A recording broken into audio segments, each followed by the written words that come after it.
అటవీ శాఖ front line సిబ్బందికి అడవుల సంరక్షణలో శాస్త్రీయమైన నైపుణ్యాలు మెలకువలు కలిగించే విధంగా ఆధునిక సదుపాయాలతో ఆంధ్రప్రదేశ్ ఫారెస్ట్ అకాడమీ శాశ్వత భవనాల నిర్మాణానికి ఈ రోజున శంకుస్థాపన కార్యక్రమాలు అటవీ విద్య అభివృద్ధికి, పరిశోధనకి, పర్యావరణ పరిరక్షణకు, గ్రీన్ కవర్ పెంపుకు దోహదం చేస్తుంది. గౌరవ ముఖ్యమంత్రి శ్రీ నారా చంద్రబాబు నాయుడు గారు క్యాబినెట్లో ఇచ్చిన ఆదేశం ఏంటంటే ఒక 50% మనకు 33% ఫారెస్ట్ కవర్ని చెయ్యాలి కనీసం. దాంట్లో 50% ఒక అంబిషియస్ గోల్ తీసుకున్నాం. సో ఆ గోల్ని సాధించడానికి ఈ పరిశోధనలు కానీ, ఎక్కువ మంది సిబ్బంది నైపుణ్యతను పెంచడానికి కానీ ఈ భవనాలు చాలా సహాయపడతాయి.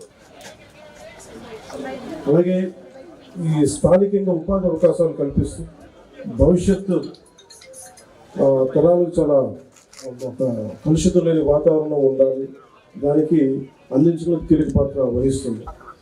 అలాగే ఈ ప్రాజెక్టుకి సహకరించిన గౌరవ ప్రధానమంత్రి శ్రీ నరేంద్ర మోదీ గారికి, కేంద్ర అటవీ శాఖ మంత్రి శ్రీ భూపేంద్ర యాదవ్ గారికి రాష్ట్ర ప్రభుత్వం తరఫున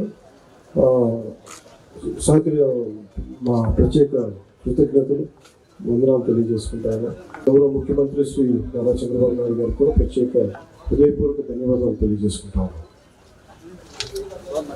ఈ కార్యక్రమానికి ప్రత్యేకించి శ్రీమతి రాజేంద్ర ప్రసాద్ ఖజూరియా గారికి, మిగతా అటవీ శాఖ ఉన్నతాధికారులందరికీ కూడా ప్రత్యేకమైన నా నమస్కారాలు, ప్రత్యేకమైన ధన్యవాదాలు తెలియజేసుకుంటాను. ముఖ్యంగా రాహుల్ పాండే గారికి మీరు ప్రత్యేకించి ఇనిషియేటివ్ తీసుకొని సాధించే దిశగా మీరు ముందుకు నడిపించి ప్రత్యేకించి మీకు నా అభినందనలు తెలియజేస్తాను.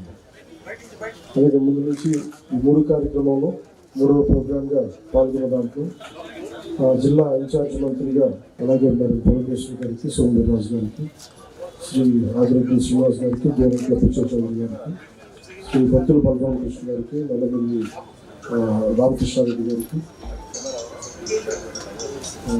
ముప్పాడు వెంకటేశ్వర గారికి, అలాగే నరసింహ కిషోర్ గారికి, చంద్రరాముడు గారికి ప్రత్యేకంగా నా కృతజ్ఞతలు. అలాగే మిగతా ఉన్నతాధికారులందరికీ నా ధన్యవాదాలు తెలియజేసుకుంటాను.